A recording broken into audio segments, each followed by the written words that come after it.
Good evening, race fans, and welcome to the season finale, the title-deciding season finale here at Invictus Racing League's top tier of racing. Of course, we are a combined PlayStation and PC crossplay, and we are in the very sunny Portugal for the Portuguese Grand Prix, as brought to you by Invictus Racing League. My name is Webbo, here to join you tonight for the action, alongside stalwart and pillar of Invictus Racing League, JP. Good evening, JP.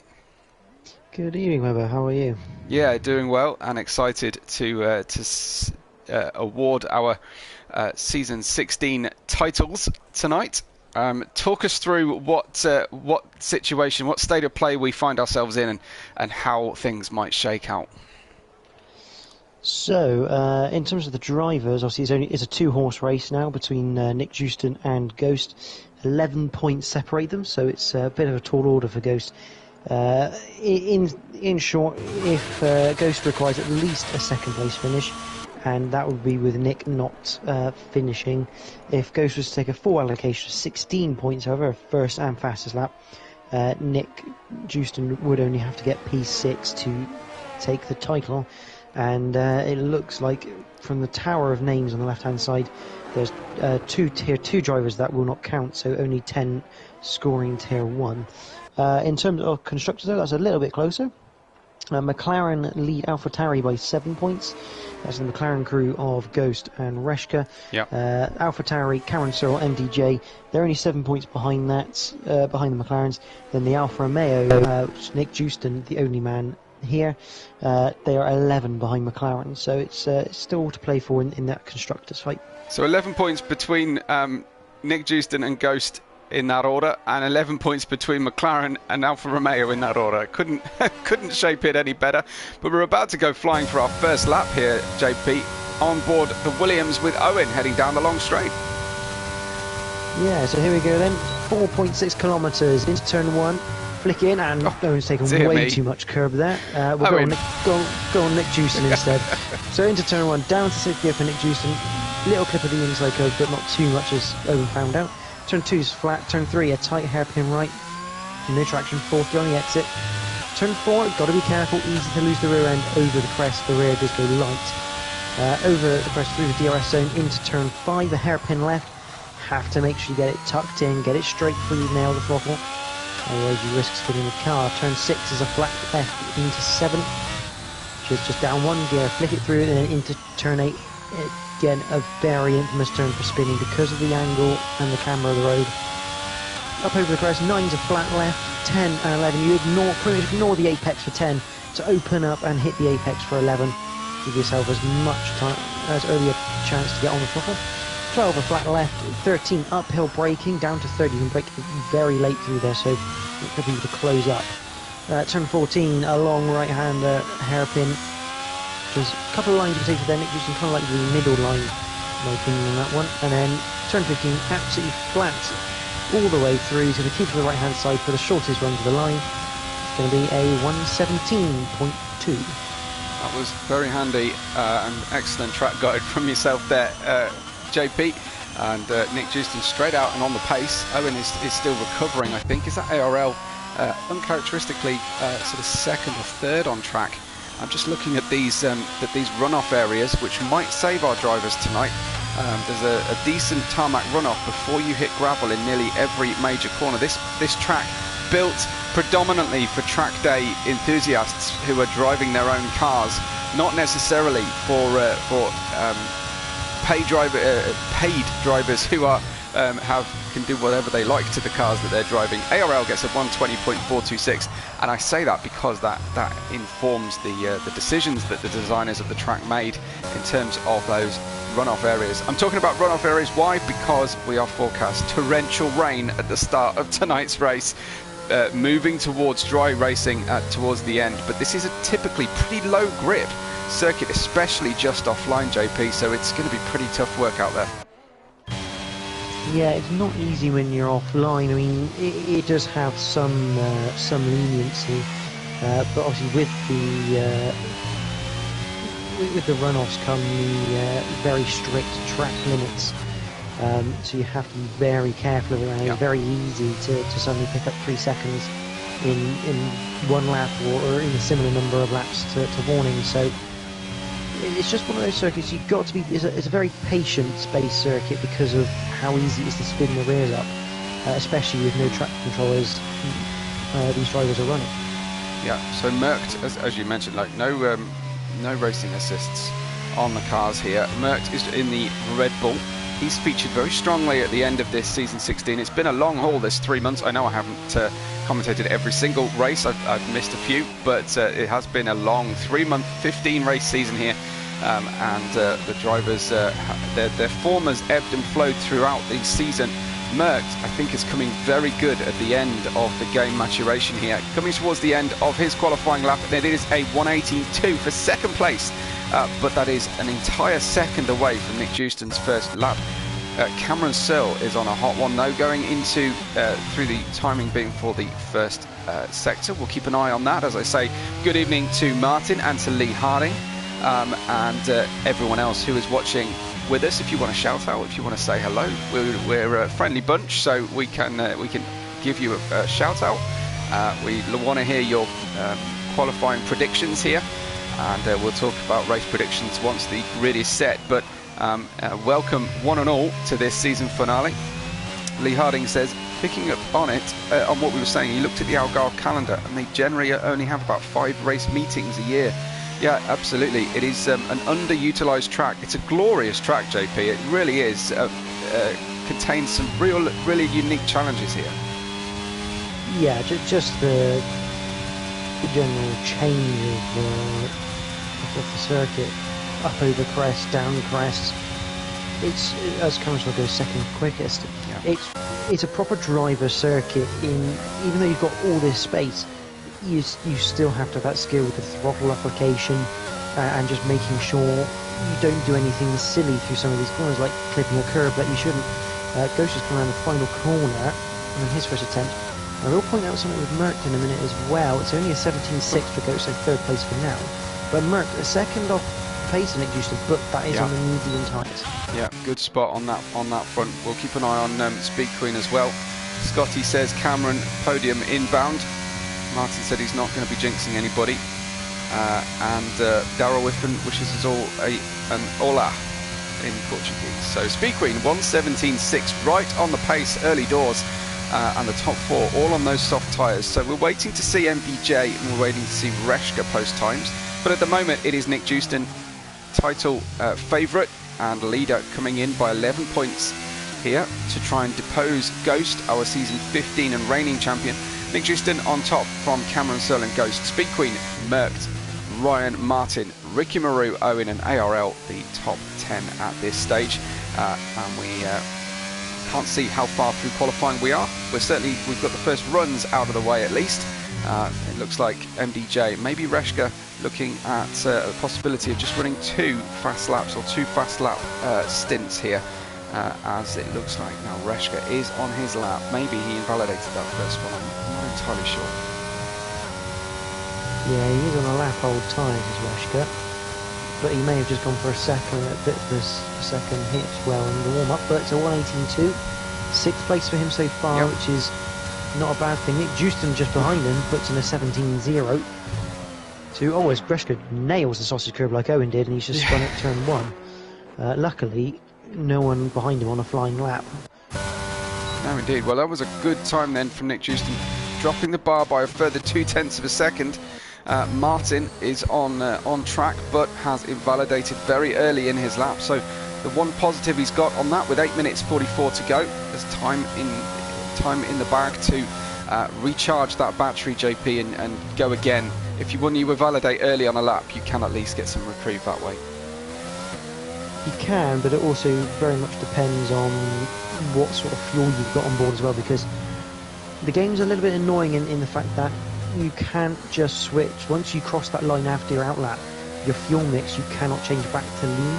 It stays in standard then until you go back in the pit. So it depends how much fuel you're working with as well. I mean, for the first set of laps, I suspect most people will have enough for a second flyer to get a banker lap in, but obviously as we go near the end of the session, they're going to try on as little fuel as they can, because as everyone knows, more fuel equals more weight, which means a slower cut.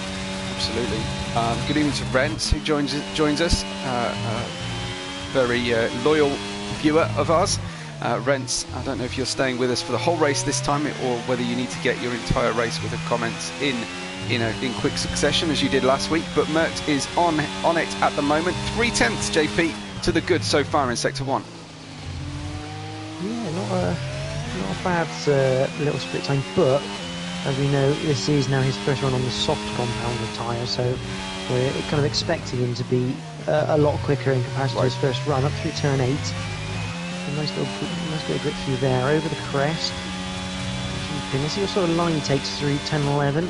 Similar to Nick Houston, keeps it nice and wide, opens up 11. There's a little bit of a twitch on the exit as he goes over the curve, so that might cause him a little bit of trouble in terms of his time. 6/10 up at the moment. We'll see us on a 17.6, so around Ghost area at the moment. But more time to be had on the exit of 14 up to 15. He's going to have plenty of ERS to burn as he goes through the final corner up to the line. Here we go then for Mert. I think this is strong.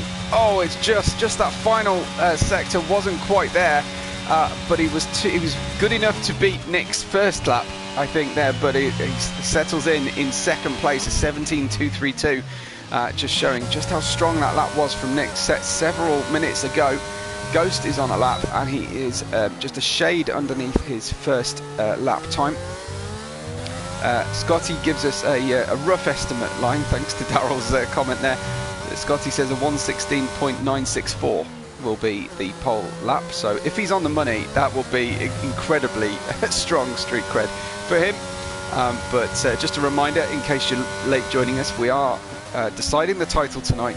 11 points separating the top two in both championships. Ghost with a good middle sector, bringing that car up to speed, and we're also expecting in the rain. It will be torrential rain from the start of the race, according to Weatherman Ghost at least.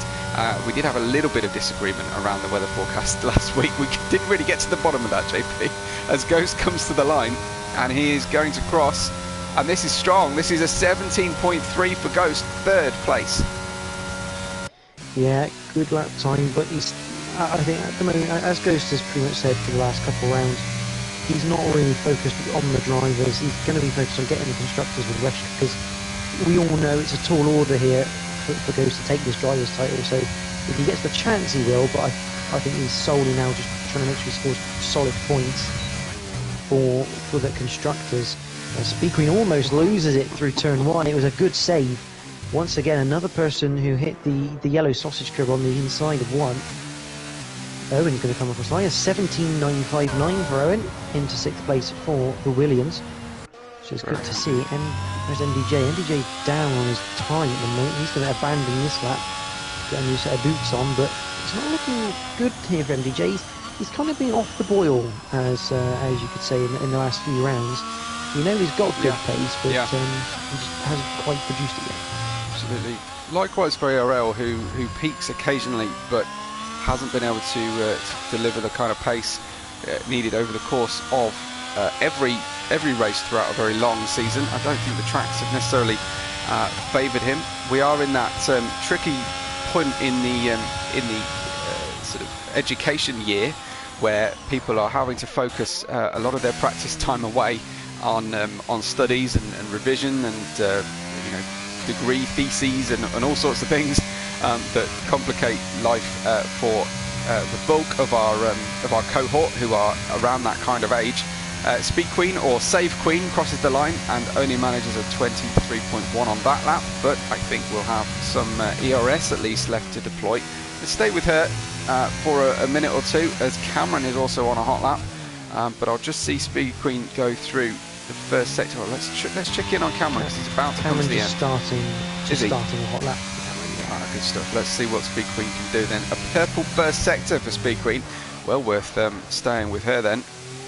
Possibly rocking a new helmet tonight, Speed Queen, it looks like. Yeah, it looks like it. I wouldn't necessarily trust that track map either on whether it's a fastest lap. It has a habit of lying to us commentators and making us believe the lap is somewhat better than it is. So no disrespect to the drivers, it's just the game telling us fibs. But into turn 11, and she's not quite hit the apex there through 11. A little bit wandery mid-corner. Still quickest though, quickest middle sector at the moment, just 0.113 below. I think all the time is lost and gained, it seems, in this final sector. It seems to be producing a few surprises, this last sector of the track. So let's see, there's several winding long corners through there.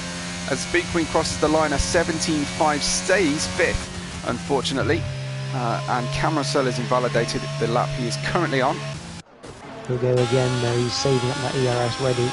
Ricky Maru was strong last week out, put in a tremendous performance, keeping Gunther Steiner and, most important of course, Gene Haas happy.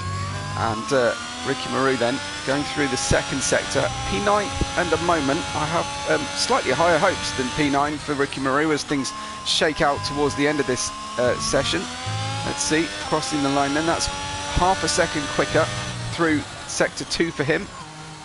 He's looking around 6th place, I think, where Owen is, as he comes up to 14.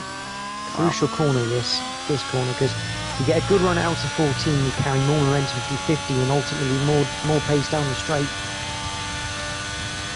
Looking good then, Ricky Maru. What's this going to feed out to? It is a P6, fantastic stuff, JP. If your powers of divination are this strong tonight, we're going to be in for a treat. Reshka just doubles down on the forecast and says full-on thunderstorms at the start, heavy rain for about half an hour. So it could be we don't actually see dry tyres tonight, but as Nick Jewston appears to be out on track and about to start his last flyer. How did the first 2 races of the week go so far? Am I talking, JP, to the season 16 Division 3 champion? Yes, yeah, I got the tier 3 drivers in the end off my teammate of Bruce, who I commentate with on Tuesdays. Awkward. This is all good. Yeah, no, the races have been quite good actually over the last couple of days. Very few safety cars. We had one in tier 3. Right near the end as Cameron goes second quickest with a 1:17.152. And Nick Jewston is on a purple time so far as well.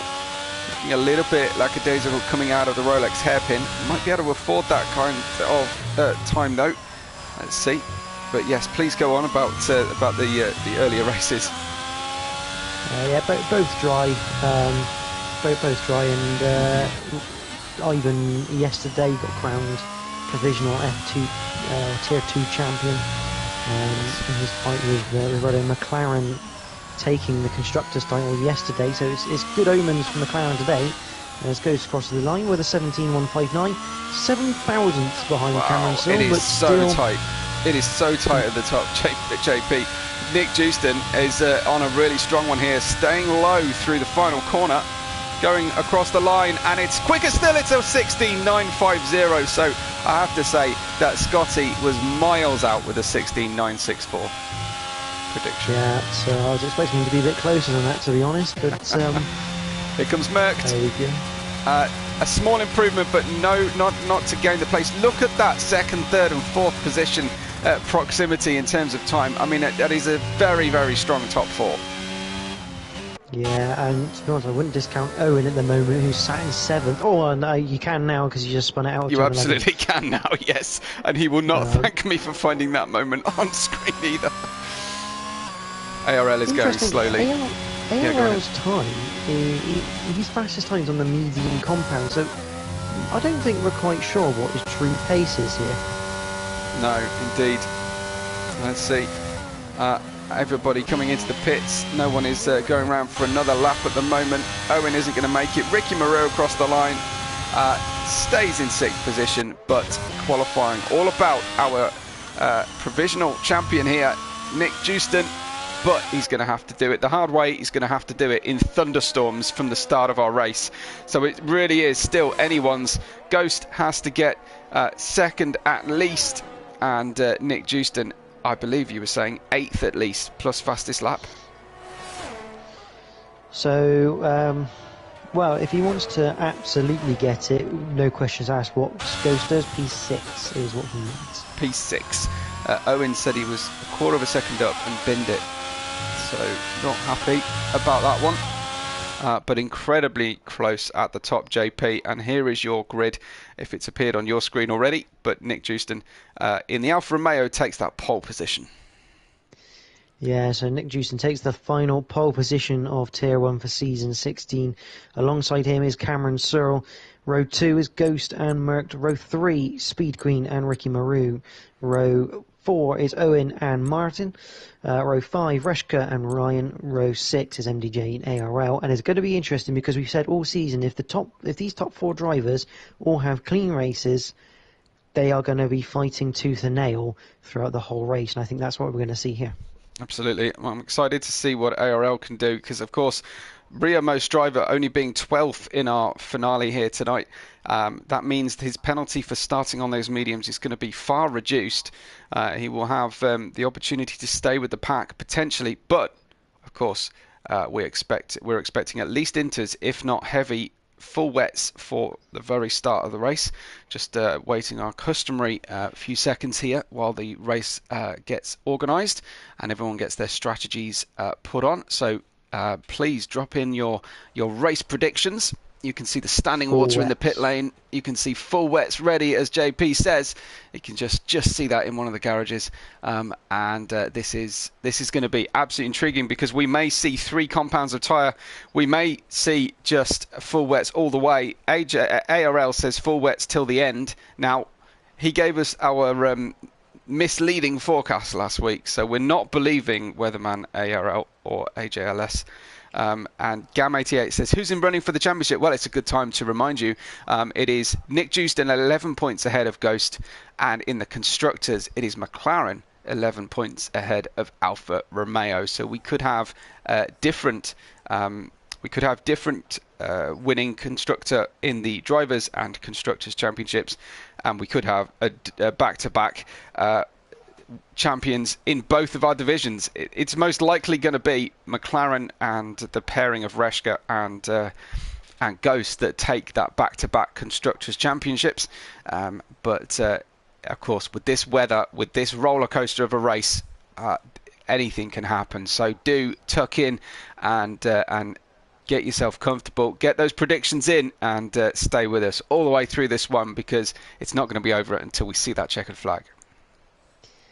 No, absolutely. I mean, I must add, Alpha Tauri are also in the constructors' fight. They're only 7 behind McLaren, so they're in it as well. But I think someone should get some umbrellas for these mechanics. I mean, they've been standing outside their garages all season long, and the one time it decides it's going to absolutely lash it down with rain, they're getting absolutely soaked. So fair play to those guys for staying out and just standing there. Yeah, I mean the Mercedes guys aren't out. Obviously, we haven't got any Mercedes cars in the race, so they're saving themselves at the moment. The spectators have only got maybe one umbrella for every 30 people, maybe. So they're not exactly sheltered either. So you may see those mountains, those Portuguese mountains, disappearing in the background. ARL says it says 1 stop, but both compounds wet, no rain for the last 2 weather slots. So it's just a matter of how quickly the track dries, really, and how accurate that weather forecast was as we go down to the last 10 seconds before the grid. Yeah, the IRL weather minion app. Trust it at your own risk. It's one of those. But here we go, 153.5 kilometers to decide this.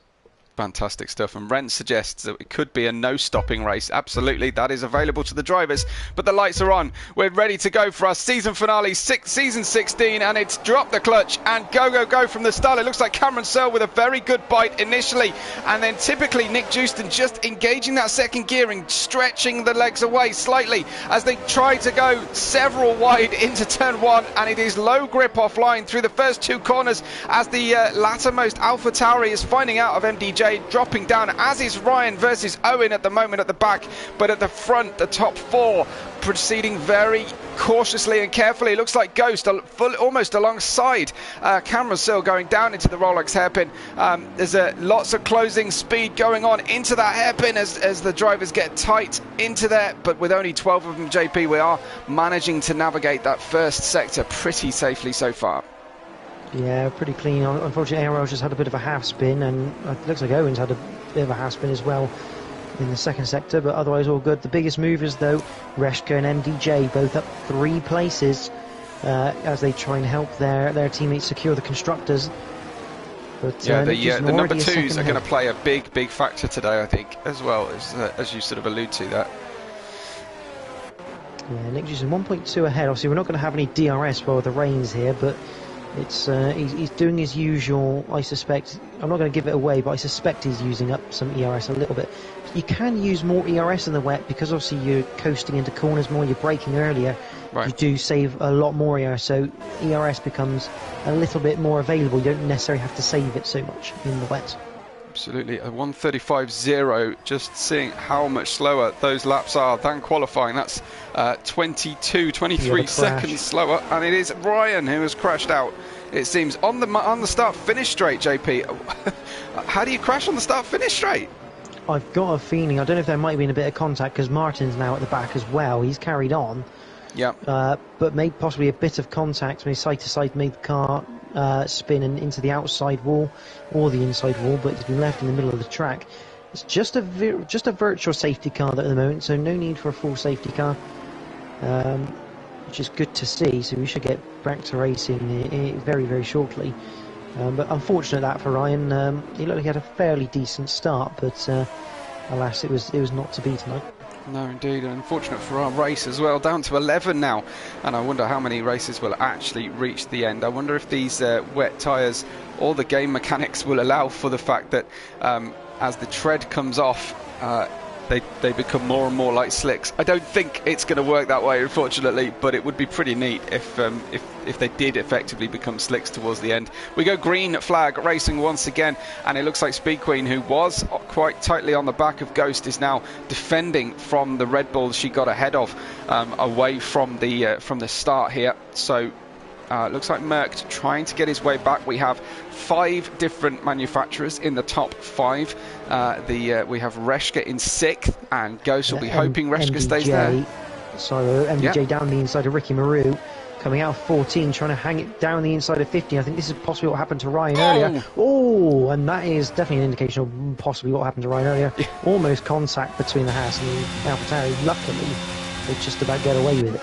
And no malice in that, I don't think. That was simply Ricky Maru losing it on the exit curb of the final corner, turn 15, and then effectively spearing off towards MDJ's car. Thankfully, contact was avoided, but they're racing pretty close together at this stage. They kind of have to, but normally in the wet in Portimao, the gaps open really quickly, and it's difficult for anybody to make a catch, as Ricky Maru sliding with massive oversteer on traction on the way out of these slow corners, JP. Yeah, he's trying to get a little bit too greedy with the right foot at the moment. He runs a slightly wide. Now, even though the limits aren't strict in the wet, they do tend to be a tiny bit more lenient. MDJ losing the back. Oh, Ricky Maru over the crest, trying to get every ounce of throttle on, and it's going to cost him potentially through 10 and 11. MDJ, can he get the throttle on again? Ricky Maru's back end trying to step away. Around the outside, this would be a pretty good move from MDJ. He should be able to get on the power a little bit earlier. Well. It's looking very good from these two. They're really navigating that, splitting the track 50-50 down the middle, very sporting races there. What does that tell you about Ricky Maru's setup, the way that car is handling at the moment? Very, very heavy on the rear end. It says to me it's more of a dry setup, potentially lower wings, and potentially the diff, the on-throttle diff. Just looking at Ghost, braking for turn 1, fully off the circuit and on the curb. That's pretty brave in these conditions. Yeah, that's something I wouldn't try in the wet, that's for certain. But yeah, I think Ricky Maru potentially his diff might be more set towards the dry as well. Sometimes you set up for the dry to allow you to get use a bit more throttle, but obviously that can also make the car slightly more loose, especially in the wet. So I think Ricky Maru potentially has his car set maybe for later on the race, potentially thinking it might dry up. So it's Nick Houston from Cameron Searle, 2 seconds apart as the rain is still teeming it down. Ghost is in 3rd place. He needs to be finishing well ahead of Nick Houston here to hold on to the chance of the driver's title. His main aim, though, as he said at the start of proceedings, is to go for that constructors title. and with McLaren 3rd and 6th, it's looking pretty good at the moment. Though 2nd and 7th for AlphaTauri isn't going to help. MDJ versus Reshka are side by side once again. That's a little bit come out of nowhere, and this is very important for our Constructors' Championship. Yeah, it's a good move from MDJ there once again. He seems to have possibly a wetter, slightly set it more towards the wets in comparison to those around him, because he's making these moves look a little bit easier than what probably everyone would think they should be. But he's up to 6th, which I'm just going to plug in everything now. That puts AlphaTauri at present just 4 points behind McLaren. Wow, it's that close.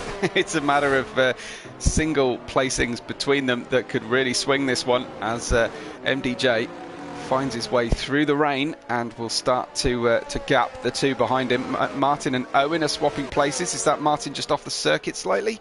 I think that was a fair overtake. Yeah, no, it was good from Owen, just down the straight, maybe a bit of ERS used. Owen did have a bit of a slide out of 1, but he kept hold of it. Up through 4 they go, and yeah, Owen on his way now. Wow, Ricky Maru is seesawing that wheel just about every fast corner that we go through. Looks really difficult. Joe Hamster just leaves a fish emoji in the chat. So good to have Joe back with us and enjoying the Schadenfreude of seeing his Tier 1 colleagues have to navigate these conditions. Yeah, you can see at the front the gap's now starting to open up as we kind of expect them to. 2.4 for Nick Houston to Cameron Searle, 1.5 then back to Ghost, another 1.5 to Speed Queen. See everyone finding it a little bit difficult with the 4 wet tyres on. I can see the clouds slightly lighter, have lightened up a little bit, but the rain's still just as heavy. The rain is very, very heavy at the moment. You can see just how bright the pit lane signage looks in this murk and gloom. Of course, the drivers will be experiencing way more in terms of spray than we can see from the spectators' point of view. That tends to eliminate that spray as Reshka gets a little bit crossed up going through turn 1, and Ricky Maru closes right up to under half a second now between the two, fighting for 7th position, and Reshka trying to defend McLaren honours here and trying to defend their lead in the championship. It's Nick Houston who could win the driver's title tonight ahead of Cameron Searle, who has been very strong throughout the season but has faded towards the end, and Ghost, who still has a mathematical chance of hanging on to that title for the 2nd consecutive year. Speed Queen in 4th, Merckx, MDJ, Reshka and Ricky Maru on screen at the moment, followed by ARL and Owen, with Martin at the back in 11th, and is working his way backwards away from Owen, who's picked up the pace. Yeah, I think Owen's kind of always had the pace. He's just got himself in a bit of strife so far, as Ricky Maru decides to go Tokyo drifting once again out of turn 11. I'm guessing his audition didn't quite cut it for the Fast X movie. So he's decided to show us his doing his best, yeah. Just making sure that we keep our eyes on Storks watching him. Merckx is right in the middle of Speed Queen and MDJ, and these guys have closed into one another quite tightly now. Speed Queen fighting with the car and fighting to try and stay ahead here in P4. Lots of our IRL colleagues joining us tonight as Malk joins. So good evening to Malk and Joe, and hopefully you're going to enjoy this one. But it does look incredibly difficult out there, JP. Would you rather be in the commentary box right now or on track? I quite like these conditions, if I'm honest. MDJ going for a move into the Rolex hairpin. Yeah, it's difficult on exit. Line. Yeah, because you're on that tight line, you can't quite get the power down. But oof, that car is so set up for this wet. Yeah. It's got such a wet setup on it compared to everyone else. He's making this look very easy as MDJ.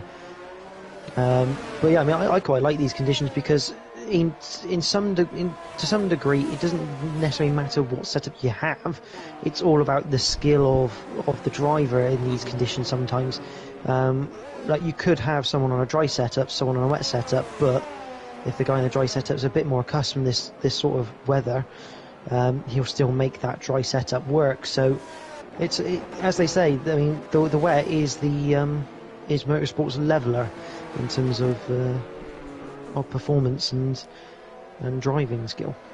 Definitely. MDJ then up 6 places from where he started. Everyone's on full wets, so no worries about the tyre difference. He's right up behind Speed Queen. This has got to be a very good opportunity here. He's going to struggle in terms of getting that overspeed because there's no DRS. Speed Queen looked like she had some really good top speed, but we've seen how strong MDJ is in the short sections of the track. Down into turn 3, he tries it in the right-hander. He's going to have the wrong side of the track for turn 4. You don't really want to be going offline turn 4 over the crest, but look at that, JP. That traction is immense in the AlphaTauri.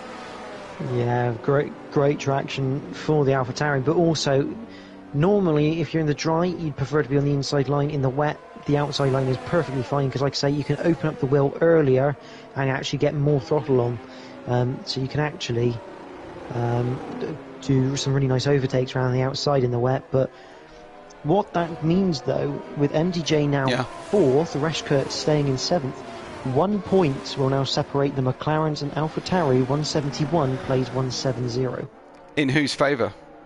McLaren's favour. McLaren's favour. So Ghost is going to look behind him and see 2.8 seconds to MDJ and know exactly what he's got to do here, right? I think Ghost has to defend this, and Reshka now is kind of under pressure. He's only got 6/10 to Ricky Maru, and if he loses that place, then we have level constructors, and I'm not quite sure how constructors get counted back, if I'm completely honest. Surely I don't know whether there's a number of wins for them for that constructor or not. I'm not quite sure. Yeah, we haven't really come across that before, have we? So that is definitely going to be interesting. Surely it must go as yeah, Joe needs to give us that information. How do you count back the constructors? Is it average position, or is it how does that work? So we've got Hopper's Motorsport Vlogs, who says ex Invictus League 3 PS4 commentator here. Commentated during 2020. Well, welcome back, Hoppers, and hope you enjoy what you see here. 3-second time penalty, the first time penalty that's been given out tonight, and that's gone to ARL in P9. So that one is just underlining just the strength of the field here. Lap 9 of 33. Nick Houston leads from Cameron Searle and Ghost. Nick on course here for the season 16 title. Ghost trying to hold on to his chance of the constructors title more than he is going for the drivers title himself.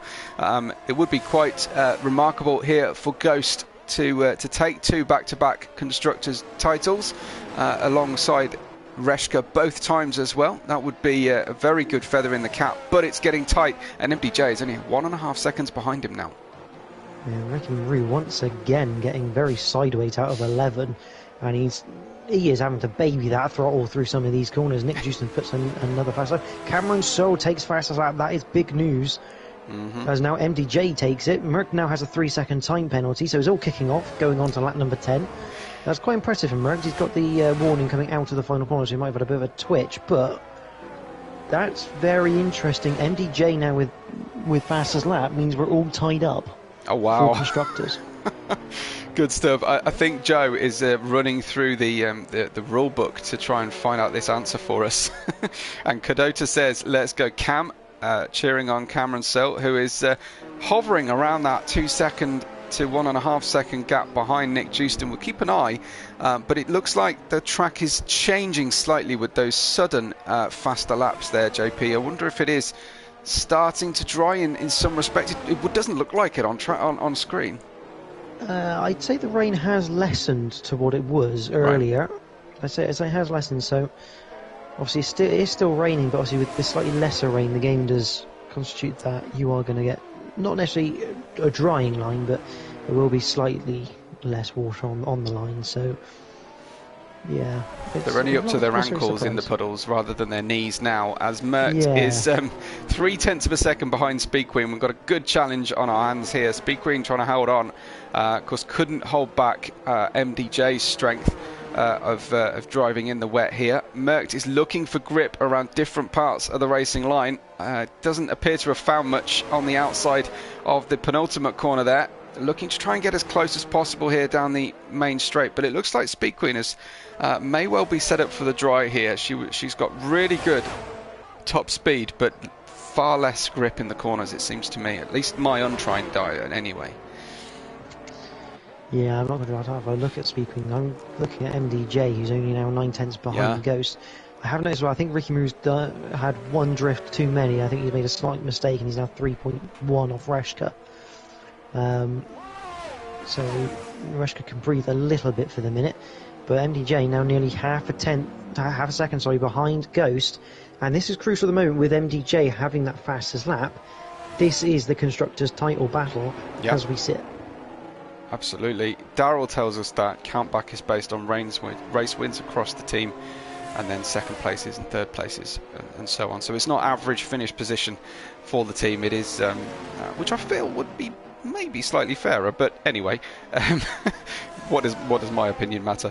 But it is calculated on wins and second places and so on. So I shall do some maths and get the stats on that. That one's going to be difficult to figure out, isn't it? I think Cameron might have won more races than Ghost. I'll figure that one out in a minute and I'll come back to you. Good stuff. Well, let's talk through then MDJ closing in 0.4 of a second behind Ghost. As JP rightly said, this is the battle for the Constructors' title, absolutely right in front of us right now on lap 12 of 33. If MDJ can pass Ghost with that fastest lap or without it, he will secure the title for AlphaTauri. Ghost has been desperate to hold on to this, wouldn't want to finish twice in both championships, I'm sure. I'm sure he'd sort of reflect on it after a few weeks, but tonight that would hurt. So there's actually some sparks flying up at the back of MDJ's car. That's some strange coding for a moment there in the rain. Down they go into the Rolex hairpin, bottom lowest point of the circuit, and back up again as MDJ looking typically very strong in the traction areas, but Ghost will be a tougher cookie to pass. He has much more underlying speed than the drivers MDJ has passed so far. MDJ not saving his ERS to the same degree as Ghost, as you saw briefly on screen there. But looks like he's got a real pace advantage at the moment, and I think it's a matter of time here. Whether he can hold on, whether the race dries up and Ghost's pace can improve and MDJ's setup will move backwards in terms of pace and suitability for the prevailing conditions, remains to be seen. MDJ wiggling the front slightly, getting a little bit of understeer, going through the penultimate corner, comes out of the final corner though, nice and close to the back of Ghost, and a massive snap, and that is huge. He hits the wall. Does he keep the front left intact? Yes, indeed he does. Takes off a huge amount of front wing and is headed into the pits. JP, massive moment for our Constructors' Championship. Yeah, that's not what the AlphaTauri team needed. Especially as I'm working this out, if they were to tie between AlphaTauri and McLaren, AlphaTauri have more wins than McLaren. In fact, McLaren haven't won a race this season. Wow. Yeah, I had a feeling Cameron had a couple of highlights towards the start of our season.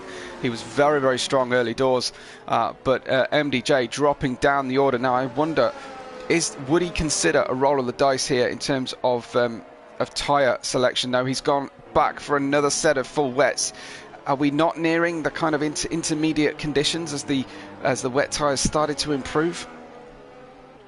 Not quite yet, I don't think. You still see there's still a fair few puddles on the circuit. So I still think we're a few laps away from intermediates, but this is a lot of work that MDJ now has to do to get back up there.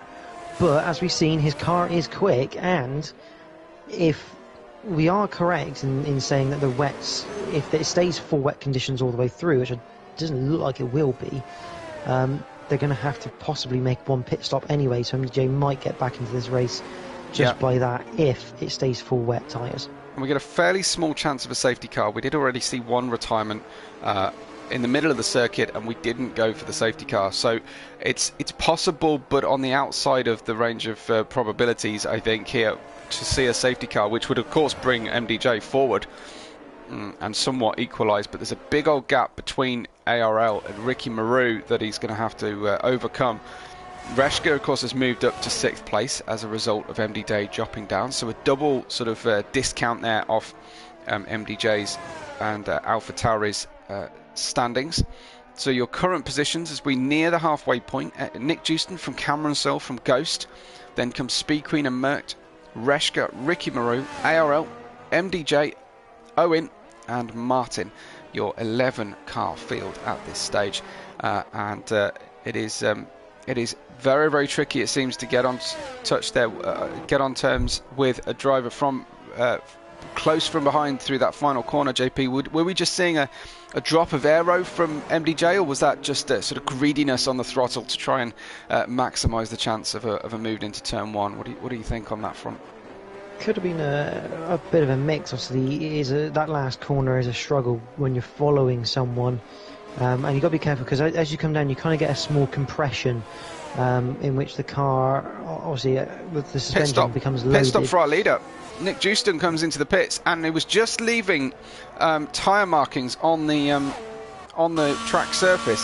So I wonder, has he decided that he could switch those tyres around? It's not even half distance. So if he goes for full wets, he's gone for those intermediates. Wow, that is a huge turn up for the Bucks to see the leader make that decision. That is bold. Speed Queen also in, so she's taken the gamble as well by the looks of it. Intermediates for the Alpine. The question is it too early? And it might not be, because this rain has very much subsided a lot more than I was thinking in the last lap or so. I just saw the telltale sign of some dry tyre markings coming on the surface. MDJ has set the fastest lap of the race on 1:31.1 on brand new wet tyres, but I think if this turns out to be the right moment, he is going to rue that decision on the previous lap, because he could have gained a significant amount of time just being that little bit braver on the intermediates. Yeah, but the question is really, how long do these intermediates go? Are they going to go just over half this race? Right. It's going to be a tricky one, because the problem is with the intermediates is, whilst they will last a long time, because they are obviously softer, similar with the wets, because they're softer than the soft compound, normally, they will fall off the cliff a lot larger than, say, like a medium slick tyre would. Straight away, Nick Jewston has gone for a purple middle sector, so regardless of how it works out later on, this does appear to be the right tyre for right now. I remember harking back to the European Grand Prix in 1993 in Donington. The lesson that Ayrton Senna taught everybody was, it doesn't matter how many pit stops you make, you just have to be on the right tyre at any given condition. And here comes Nick Jewston then to go across the line and to take a purple final sector on his outlap here. This is looking strong. MDJ spun as well. Sorry, really? MDJ spun. That's at turn 13. So I think those wets are starting to cook a little bit in terms of temperature. And yeah, he's struggling all sorts to get this car back to the pits to get a fresh set of boots. But we've got a host of pit stops going in. ARL was in. I suspect MDJ will be coming in. Yes, he is. So he'll be the last person to go on to those intermediates. And it's looking like a tall order here for AlphaTauri, which they now sit at 7 points behind the McLaren at current stature. And does that place Alfa Romeo in second then? No, weirdly enough, at the moment all three teams are scoring the same points. Okay, very strange, but Ricky Maru exits the pits just half a second behind Reshka in 6th position. And yeah, as JP said, everybody on intermediates. MDJ was pushing hard on those wets. He got the fastest lap and then lost the car. Very unusual to see that kind of thing take place one lap after the other, but it just seems that the track conditions just swiveled on a dime. The rain has definitely eased off. You can see the dry lines forming. Ricky Maru is still fishtailing over the crests under a tiny amount of steering lock, so he's still really struggling with the car, but maybe things will come good later on. Nick Jewston, fastest lap, 1:26.128, is a huge chunk faster than they've just been circulating on the wets. Yeah, and it puts Alfa Romeo just 1 point behind AlphaTauri now. After MDJ's pit stop, he's now in essence 10th place because Martin doesn't really count. So yeah, Alfa Romeo just 1 point behind AlphaTauri. However, as long as MDJ finishes the race, at present with Cameron Sorrell in second. They will keep second in the constructors. Ricky Maru looking strong for an overtake here on Reshka, draws alongside, has the inside line for turn one, has the nose ahead, and if he can just hang it on the black stuff through the first two corners, he completes the move up to 6th place and looking strong, if somewhat unorthodox in his driving style tonight. When you talk about Martin not really counting, it doesn't mean that MDJ scores that 10th place, does it? Yes, it does, yes. Does it really? Yeah, because Martin is tier 2 and he is allowed to use traction control. Only he is.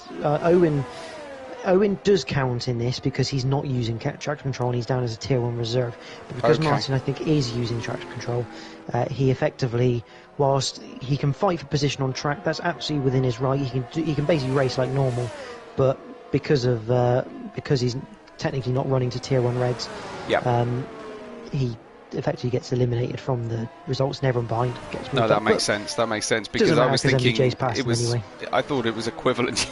It was equivalent to the fact that that they kind of act as reserves who finish where they finish, but they don't move up a place they don't disappear, as it were, from the race results. But as you say, if they're on different regs, that's absolutely fair and right. Malk says, "What's the points as it stands?" Well, we know that it's Nick Jewston on course here to take the driver's title. It looks like McLaren are in the lead at the moment in the constructors, or at least holding on to that lead in the constructors, but it was very tasty around lap 12-13 when MDJ was closing on the back of Ghost, but lost the car on the final corner and seems to have put paid to AlphaTauri's bid here for the constructors title. Ghost and Reshka going for consecutive constructors titles. Nick Jewston looks like he's got one hand on that trophy. Yeah, I mean, at the moment, obviously Nick Jewston is taking another 6 out of Ghost at present, so he'll be on 155 points to Ghost's 138. In terms of constructors, McLaren are currently on 171, AlphaTauri 163, Alfa Romeo 162. So there's still a lot of time in this race, and yeah, it just depends whether the forecast. Obviously, it says it's going to dry up, but who's to say the rain won't return? Absolutely. We shall see. It was forecast. Oh, I mean, having said that, I'm just going to say we shall see, because the forecast said it's going to dry, but it almost looks like there's more splashing happening on the racetrack. There's less standing water, JP, but more splashing. Ricky Maru pits. Why is Ricky Maru pitting? We have a safety car. Martin's out up towards turn 10. That's a weird place to go off, actually. It is. That's extremely weird. Clearly. I think... Go ahead. I was going to say, I think, potentially, because obviously you basically go through this little crest. Unfortunately, his car's disappeared, so I can't see where he ended up. Yeah. But I suspect he's gone through there, and there's a slight compression as you then go up the hill. So I wonder if the car just snapped on that compression. Reshka picks up 3 seconds under the safety car for track infringements. And Ricky Maru and ARL, along with Owen and MDJ, they're all blinking onto some slick tyres. Slick tyres with the rain still falling. And it's hard for MDJ. That's a surprise. That is very, very unusual to see, because I think we're well within the medium window, all things considered. On my screen, JP, it still looks like it's raining pretty hard and the water is splashing off the track surface. Nick Jewston pits, though, and he was bold going onto the inters first off. Cameron Searle comes in, so obviously the drivers are feeling like it's drying out. They know it's going to have a lap more or two to dry out under the safety car at slow speed, so that will elongate the period of drying, as it were, of the track. So it could well be that the track will be drivable, far more drivable after the safety car period than it will be as they exit the pits. Yeah, and you do get this sort of weird phase in this game sometimes where it's raining, but it's not necessarily enough to make the too dangerous on the slicks. Everyone's going, apart from Speed Queen. Speed Queen decides she's going to go softs. I'm not surprised by that, if I'm honest. It's a pretty normal Speed Queen thing to do. I think Reshka will probably go mediums. If I'm honest, if I was MDJ now, the problem is he's so far behind. I'd always be tempted, if he gets up to the back of the safety car and the safety car stays out, I'd be tempted if I was him to come back in and get a set of mediums, but yeah. Unfortunately, he's so far behind the safety car, I don't know if he's going to get that chance. Even try the softs so that you've got a little bit extra to the cars in front of you. Now that you know that what their tyre strategy is, you might as well go for broke here and try and do your overtaking at the start of this stint. It's lap 20 of 33. Speed Queen is the tyre save queen as well. As JP says, no surprises to see her doing something different, and certainly don't bet any money that those tyres will puncture before the end, knowing the way that she can drive. She's so much better than the rest of the field in terms of these avant-garde strategies she likes to pull. It's Nick Joosten, Cameron Searle and Ghost on mediums. It's Speed Queen on softs in fourth. It's Merckx, Ricky Maru, Reshka, ARL and Owen all on mediums, and MDJ at this present time on the hard tyres. But as JP said, if that safety car stays out now, then there's no harm in him coming to change those tyres. The safety car is a difficult one to tell what the lights are doing, because there's spoilers in the way of the roof lights. But we are going round again, so this opportunity is open to MDJ. I think at the moment it's not, because he's only just coming up to turn 10 and 11 in the middle part of the lap. And the problem is that we might get one, maybe, if he's lucky, a second lap of safety car from here. So at the moment he's going to have to bite the bullet that he's decided to shoot. And you're kind of in his position. You've got to kind of bet that in Portimao that Nick is going to be slow to restart the race. So that will buy you an additional few seconds, even if you haven't got the chance to really catch the tail at full safety car speed delta. He gives up that opportunity, JP. He's not going to do it. And he's going to try and climb up the order on hard tyres. It's the right thing to do at present, because he has to get... I mean, the problem is, it doesn't matter how slow Nick is on the restart, if you're still 15 seconds behind the pack. Yeah. On the restart, you're still 15 seconds behind the pack, and that's a lot of time to have to regain. I say, if he gets onto the back of the safety car tail now and the safety car stays out, yeah, then he's got the chance to be able to dive in it and get a fresh set of tyres. Owen spun it under safety car out of turn 5, so that's going to help MDJ slightly. But yeah, it all depends on what this safety car is going to do.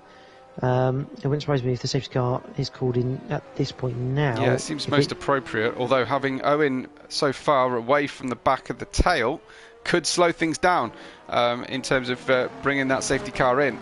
It's a little bit of a question mark in my mind. What's going to happen next? Nick Joosten, I imagine, is preparing here. They're trying to weave here, JP, but offline the track should still be wet, so it may not be the kind of advantage for tyre saving. It looks like those lights are staying on. It looks like they've got a slight reprieve. If I was MDJ, I'd be getting in the pits right now. Absolutely. He's decided to stick with it, though. He's not doing it. He's not doing it. Owen, away from the tail of the field, is just going to carry on and try and catch them. He's got a 5.8 second gap at the moment, so that shouldn't be too difficult, but he's on the medium tyres. MDJ needs these constructors' points, JP, and he's going to have to try and do it on hard tyres. This is a very difficult challenge. Yeah, and in these conditions, the softer the tyre you can run is the one you want to be on, because the track's going to be cold, their warm-up's going to be horrible on those hard tyres. Speed Queen's going to have the best warm-up with the soft tyres, but naturally when you're coming from a damp track, as it so is at the moment, the softer the tyre the better, because just purely from a heating perspective, the hards will not heat up very quickly at all, unless the only thing I can think of for MDJ is that he thinks, because a lot of people are going to be wheel spinning the tyres in these damp conditions, whether that's going to actually put excess wear on everyone else's mediums compared to his hard, so he might gain the advantage at the end if everyone is losing traction through the corners. Absolutely. Martin's saying apologies, the car snapped on the uphill. He had underfloor damage from lap 1, so he's been nursing a wounded car. The safety car is coming in. Nick Jewston then has 10 laps pretty much to decide the title in favour of himself for the drivers, and try and hope that McLaren fall backwards for the constructors title, but that's less likely. The only thing he can do is really control the front of the race, but this has brought the grid all together, and it will be pretty evident here, JP, who has chosen dry setups for the hope of this final stint, and who is going to be slow down those straights on a high downforce wet setup. Nick Jewston's gone on the exit of 15. Yeah. He's a good getaway, although Cameron Searle's just about stuck within 3/10 further behind. Merckx is on the back of Speed Queen coming down towards turn 1. And further behind, we've got even more action as Owen looks to go down the inside of ARL, which he does successfully. Owen has overtaken 2 cars before the first corner there, so a very good restart. Down the inside of ARL, so he's going to keep 9th for now, but he's got to get those tied up to temperature as quickly as possible now to see any form of benefit. What we did see in the last couple of races, Speed Queen was, down the inside of Ghost into Rolex hairpin. Will she make it? Yes, indeed she will. Very, very smart overtake from her. Ghost seeing his championship hopes disappear. McLaren moving backwards in the championship, which is exactly what Nick Jewston wants at the front. However, he's got Cameron Searle right behind him, and pretty soon, JP, they're also going to have DRS. Yeah, it's going to have one more lap of no DRS, and I suspect because of the dry track, we should get it. Merckx almost looking at getting past Ghost, and this is the problem. With Ghost there, Cameron Searle's going to be chomping at the bit to get past Nick Jewston here and look at taking at least 15 points away. MDJ going for another move, looks like, on Owen in the background, but I'm keeping my eye on the battle for the lead here, which is just 3-4 tenths of a second. MDJ round the outside of Owen. That's a lovely move at the moment if he can stick it. 3:15 side by side on the dry tyres. Owen just about holds on. Nick Jewston takes fast lap for now, 1:22.6. So definitely the right time for dry tyres. How on earth is MDJ doing this on hard tyres? This is very impressive as Merckx and Ghost are going side by side. And this is crucial again for constructors. Merckx down the inside. He's going to overtake Ghost. Is Ghost on a wet setup as the cars are taking turns to overtake? Mickey Marou's hot on his heels, might have a go down into the hairpin, doesn't quite fancy it, but this is not looking good for Ghost or McLaren right now. In 5th and 7th, MDJ up to 8th has passed Owen, coming through the hairpin and on the way out into turn 6, and back at the front. Nick Jewston is trying to get away here from Cameron Searle before that DRS is re-enabled the next time they cross the start-finish line, but Cameron Searle isn't letting him get away, and looks like he's got much better dry pace here than he did in the wet. Yeah, the big thing for Cameron Searle, he won't get any DRS now until after turn 4, because the detection point for the one down the main straight is before the start-finish line. So he's got to stick within that 1 second all the way down the main straight and through the first 3 corners.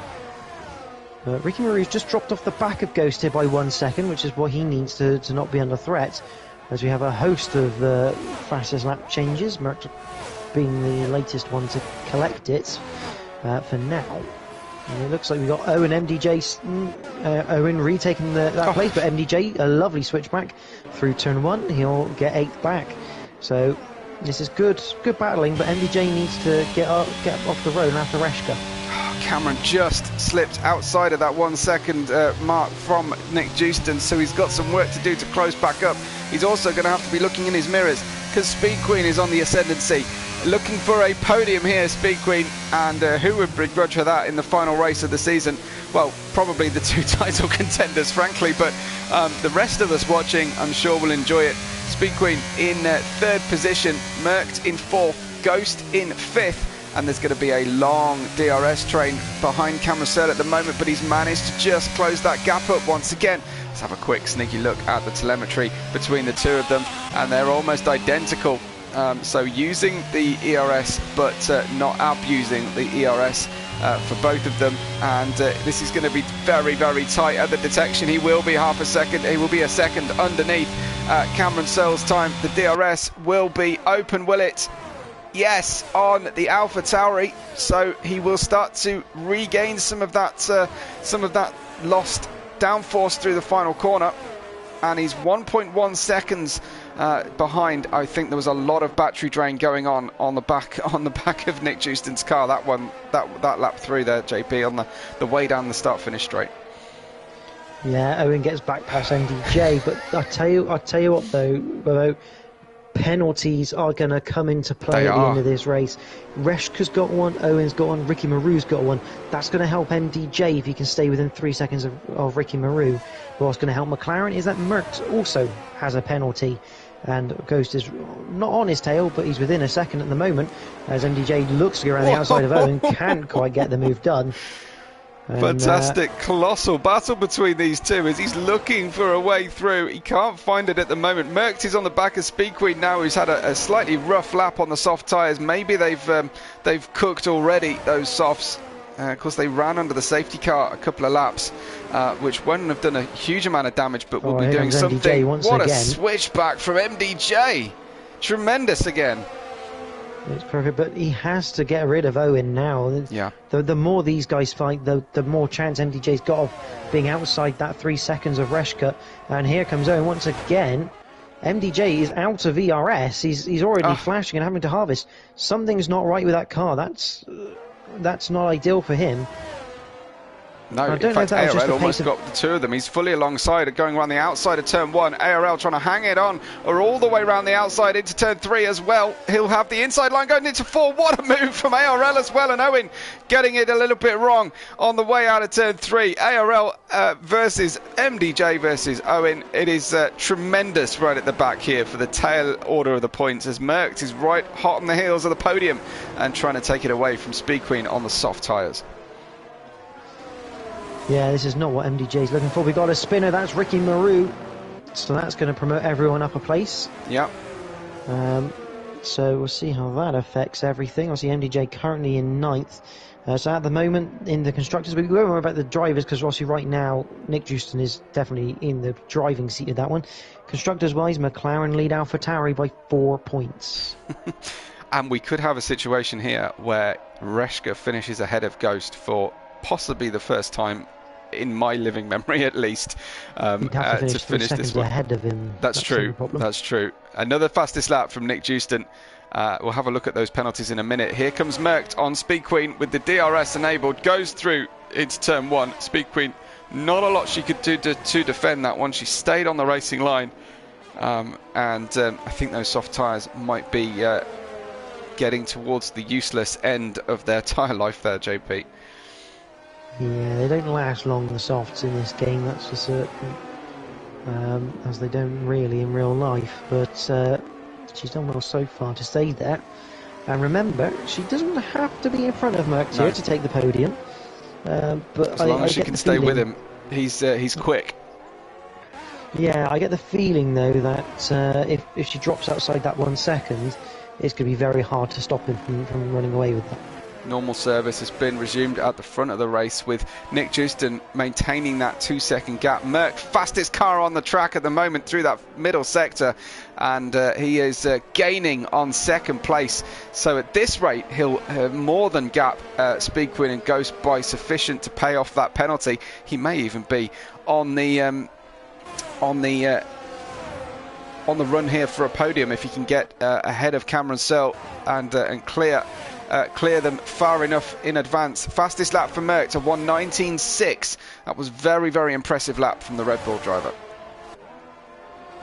Yeah, and I don't know if you spotted it, but if you bring up the times on your tower, we've got a complete Skittle collection, tasting the rainbow. Every compound with the 2 drivers that have DNF'd, every compound is on our tower, which is fantastic to see. I like that. But just to answer Scotty's question, at present, MDJ will finish 6th. He is still within 3 seconds of Reshka. All penalties are only 3 seconds. Yes, absolutely. It may not finish that way with 4.5 laps to run. It is Nick Jewston, one hand on the driver's title from Cameron Searle, Merckx, Speed Queen. The 2 McLaren drivers, 5th and 6th right now, Ghost and Reshka. but we will see about those penalties. MDJ, of course, has to avoid a penalty of his own.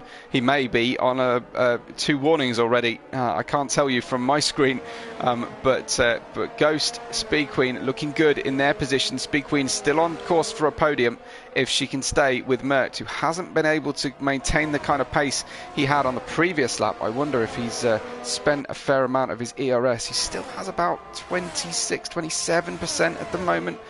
So it's not all gone, and Speed Queen will be looking behind her now because Ghost has the DRS and is closing to within 0.4 of a second going into turn 1. Yeah, and that's going to be a crucial battle because I think MDJ's played a bit of a smarter game here.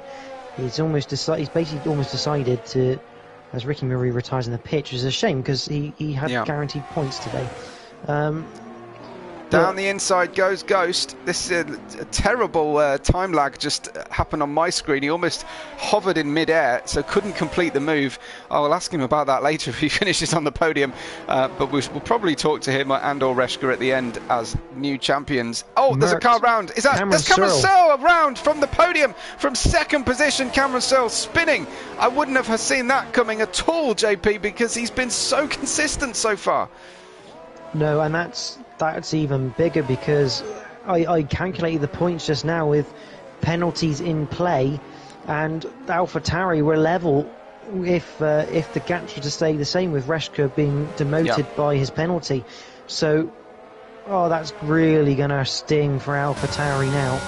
That really has almost put pay to their championship. Ghost can see blood in the water, the red light flashing on the back of the Alpine in front of him of Speed Queen. Of course, Alpine is the car he drove to Constructors' Championship last season. He draws alongside, he goes along round the outside. There may be a hint of a touch between long-standing rivals here in the Invictus Racing League, top tier in PlayStation League at least, and Ghost still down the inside. He'll try and hold on to this one, gets a second bunch of DRS down the hill towards the Rolex hairpin, should have the track position, but Speed Queen will have good grip on the exit of the corner, holds firm on the outside, and this is a side-by-side battle going into its 2nd sector now. Here goes Ghost. It's a long way round the outside, puts himself in danger, flirts with track limits, but completes the move some 7 corners after he started it. Yeah, and here comes Speed Queen right back down the inside for turn 10 and 11. Isn't quite going to make that one stick, but that's impressive. 8 corners straight of absolute side-by-side racing. Yeah, and almost started it all over again going towards the exit of Sector 2. But Ghost up into 3rd, and this is only going to compound what's going to be a sting in the tail for AlphaTauri after Cameron Searle spin. He looks so comfortable as well up front. But it was turn 8, and it's something that we mentioned at the start. It is infamous for causing top-tier drivers to spin. That was fantastic racing between Ghost and Speed Queen. I imagine they've both really enjoyed that, and I hope we can get some clips after the race on that one. Overtaken by ARL and Owen in the midst of that. Ooh, not good for McLaren on that hand. Ghost though in 3rd. Merckx has sufficient gap to Ghost here to hold on to that 2nd position, but Nick Houston, it couldn't be any better for our champion-elect. He's about to start his final lap next time across the line, but this battle, 7th, 8th and 9th, Owen, Reshka, MDJ, has been crazy throughout the race. These guys, ARL is at the head of them as well, but Cameron Searle on the back of Speed Queen now, trying to pick up the pieces of what was going to be a really strong drive to 2nd, challenging for the lead occasionally, especially after the safety car he was and the early dry running. But Nick Houston is peerless in this tail end of our season, JP. This has been a very impressive display from our newcomer here, Nick. Yeah, he's come in, and there's another fastest lap just for the sheer fun of it. Yeah, he's come in, he's been really quick. Cameron Searle decides he wants a piece of that action, and he's going to get past Speed Queen as well for good measure. So he's not finished yet. The only problem he's got is that if he gets past Ghost, he could do with getting about another, I don't know, 2-3 seconds here on Merckx to get into his... Oh, big twitch for Cameron going through 4, and now he picks up a 3 second himself. Wow. I mean, I have to say, just to spend a few moments on Nick here. He came new into our league, straight into the top tier racing with PC drivers for the first time in crossplay. He has demonstrated tremendous there's side by side between Owen and ARL once again through 5. Owen got past ARL down the DRS, and then ARL just switched back to him to retake 6th. So wow. this is going to go to the line. But I know Nick's coming to the end of the lap. But there's racing absolutely everywhere. I just want to give the props to Nick as he finishes off this lap. He has. I've not seen a closer Invictus Racing League top tier season than this one. It's gone all the way to the wire. He has shown his mettle all the way through this season, getting better and better, and he wins the final race. He wins the title, and Mert comes home second. Ghost, our reigning Season 15 champion, finishes in style with a Constructors' Championship pending any decision. Speed Queen gets 4th with the penalty Cameron Sill picked up at the end. ARL and Owen. Let's have a look at that one. Owen. Photo finish between those two drivers as they finish up. Brilliant race at the end there from our tail runners. But tremendous work from Nick. I hope we can talk to him at the end, and hopefully maybe talk to Reshka and Ghost as well.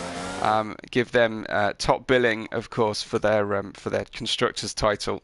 But what a way to finish our season! Some absolutely tremendous racing, JP. Yeah, that was top quality from the top tier, and I think you have to say that racing between Ghost and Speed Queen at the end, that was absolutely brilliant to watch. I mean, I know if Malk was commentating, he'd have been absolutely screaming his head off about that, because you don't see that very often around circuits. 8 straight corners with just pure side-by-side racing, and absolutely clean as a whistle as well. You can't say fairer than that. You can't indeed. Gam88 says Speed Queen had not a single corner cut penalty all season. That's pretty tremendous. A nice way to finish. Champagne for our new champion as the rain comes down again. And fastest lap, couldn't do it in better style. Pole, fastest lap, and the win for Nick Jewston. JP, I don't know if you're busy arranging the party, or you can take us through the standings. Oh, I can take you through the standings. No, Nick Jewston, Tier 1 champion and Portuguese Grand Prix race winner from Merck in 2nd, Ghost in 3rd, Speed Queen 4th, Cameron Searle 5th, MDJ 6th, ARL 7th, Owen in 8th, Reshka 9th, Ricky Maru 10th, and unfortunately, obviously Ricky Maru, Martin and Ryan all DNF'd in the race. And I'm going to put a bit more misery, unfortunately, onto AlphaTauri in the fact that Alfa Romeo have pipped them to 2nd place in the constructors by a single point. Absolutely.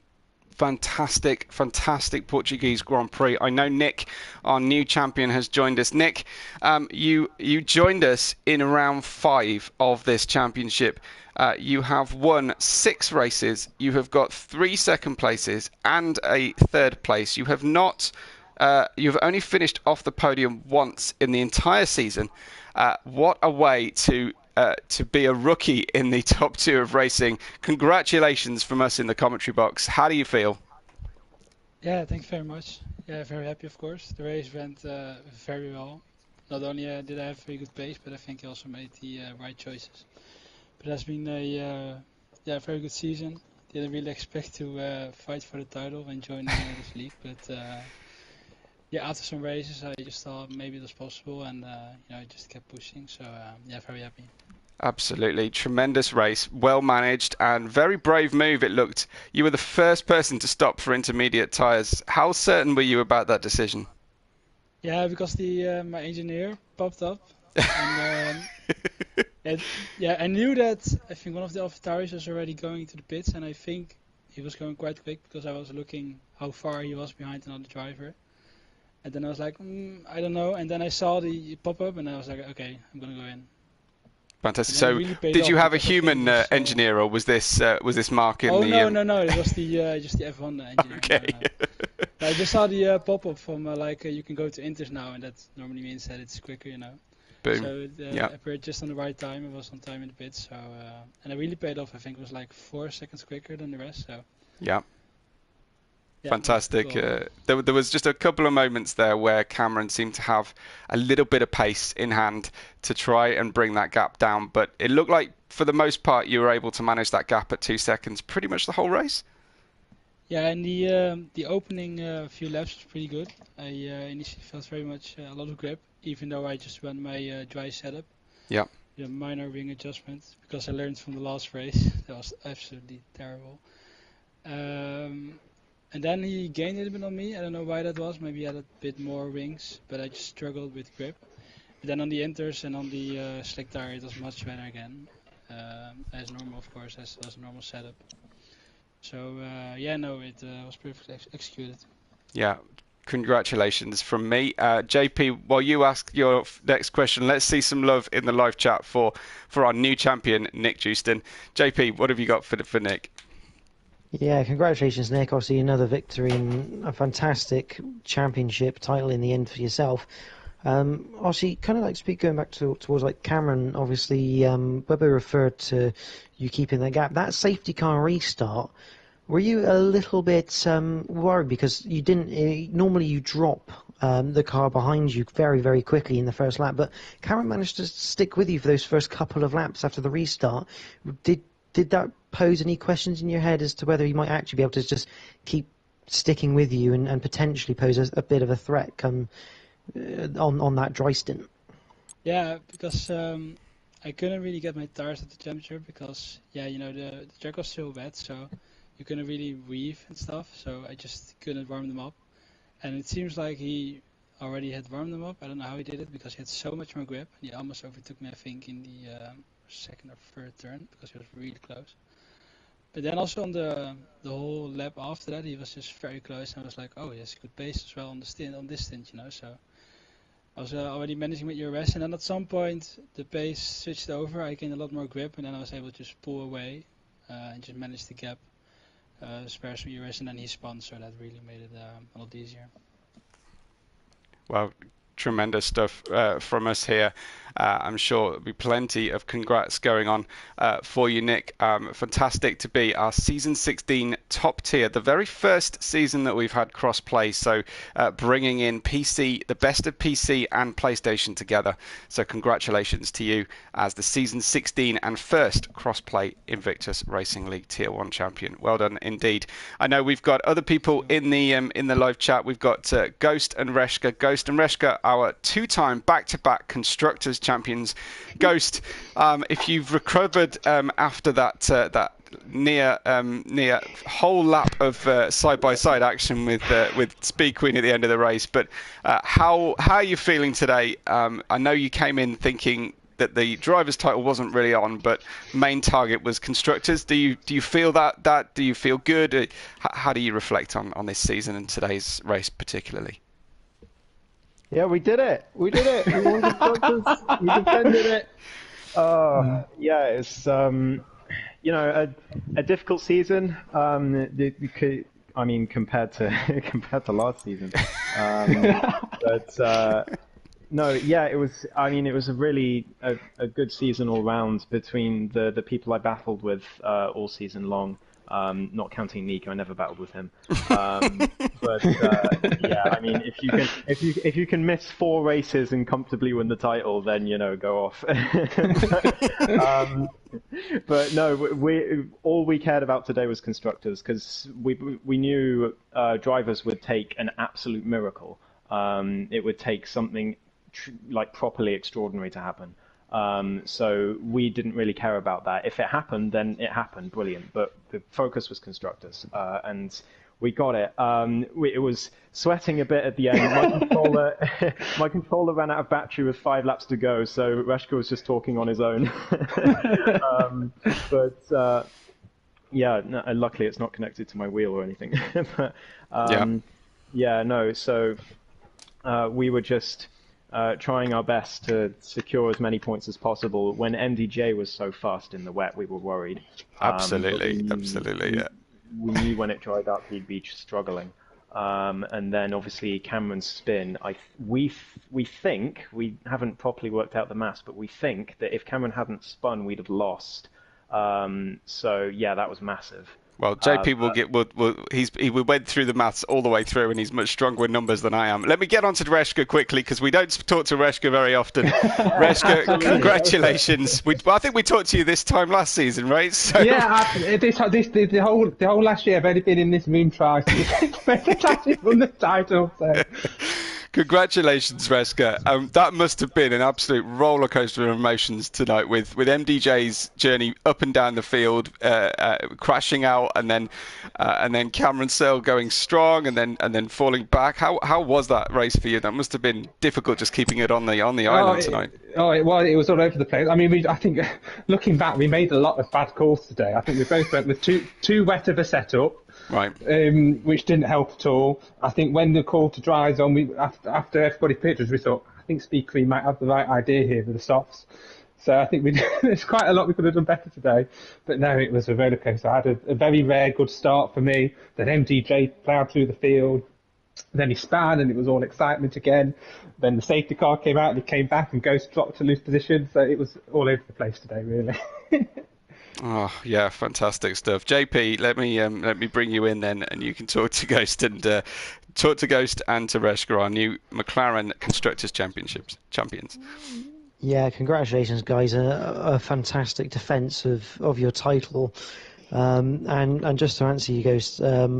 When Cameron spun out, at that point in time, you were level pegging on points. Yeah, but because the AlphaTauris have actually won a race this season, Ouch. They would have got it. That's what we thought immediately after the race. But yeah, but no, it's absolutely fantastic from the pair of you. Obviously, as you say, MDJ was very strong in that wet segment of the race. What were your thoughts when he suddenly rocketed up to the back of you? Because at that point in time, if he hadn't have gone off and got past you, there was every chance that he could have gapped you and potentially had enough to keep you behind when it did go to dry. Because obviously, without the safety car, that dry stint may not have come until slightly later in the race.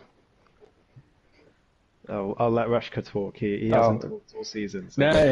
No. Well, we could tell when MDJ was coming through that he must, to have the pace he must have had a very wet setup. So we thought, okay, if it dries out, he'll start to fall back a bit, and it was just, when does it dry out?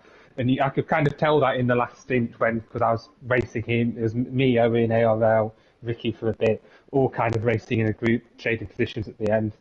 And you could tell he was struggling to get past us. He had much higher wings. So he was good in the wet, but I think really that spin that put him out of position, and then he had to fight back in the dry, I think is what stopped his progress really, because he didn't have the wings to do it. Yeah, and obviously overall for this season, obviously like I say, not necessarily in a bad way, but obviously you didn't win a race this season, but the consistency was there from the pair of you, not only you guys, but I know you kind of speak quite highly of Reshka, just because Reshka, obviously you just finish races, and obviously sometimes what it is, but most of the time you're in that top 10 come the end of the race, and those points turn out to be quite crucial come the end of these seasons. Yeah, and I think both of us, it was so consistent all season. I mean, I think I crashed in Monaco, and I think Ghost crashed in Baku. And at the early point in the season, we were like, okay, this isn't looking good. But no, I think it was that consistent. I was a bit out of sorts at the start of the year. It wasn't, but towards the end of the year, my points totals have gone up a bit. So has Ghost. I think that's what got us over the line in the end. Fantastic stuff. Well, let me just quickly, I don't know if Nick's still with us, but Nick, if you are still with us, how do you feel after a few minutes of listening to these guys chat around? And what's next for you, Nick? Are you going to come back to defend your title? I really don't know actually. I want to join the PCL next season. That's for sure. With no line, but maybe I'll stay here. I don't know if I can race on. I don't know which day it will be. Well, we hope to see you, and we hope that that we can look back on this. We can look back on this championship and say we called those races when Nick Justin burst onto the scene. So hopefully, hopefully this will be the one that made you famous. But we wish you the best in future, and congratulations on the driver's title from all of us here. Thank you. And from everybody here involved with Invictus Racing League. Remember to tune in tomorrow. We've got the final race of the Realistic Performance Championship tomorrow. We've crowned our new champions in the top tiers of equalised performance divisions here throughout the first 3 races. If you haven't caught up with who those champions are, do watch those back again. We'll be back, of course, on the new game so make sure you're subscribed to the channel. Make sure you're following us on social media. You can follow me at WebORed5. You can follow the league at Invictus Racing at Invictus RL. And from all of us here in Top Tier, thank you so much for a fantastic season, to the drivers, to the audience, and to everybody who leaves a like on the video on their way out. So from me, Webbo, from JP and everybody else, thank you for watching, and we will catch you on the next race day.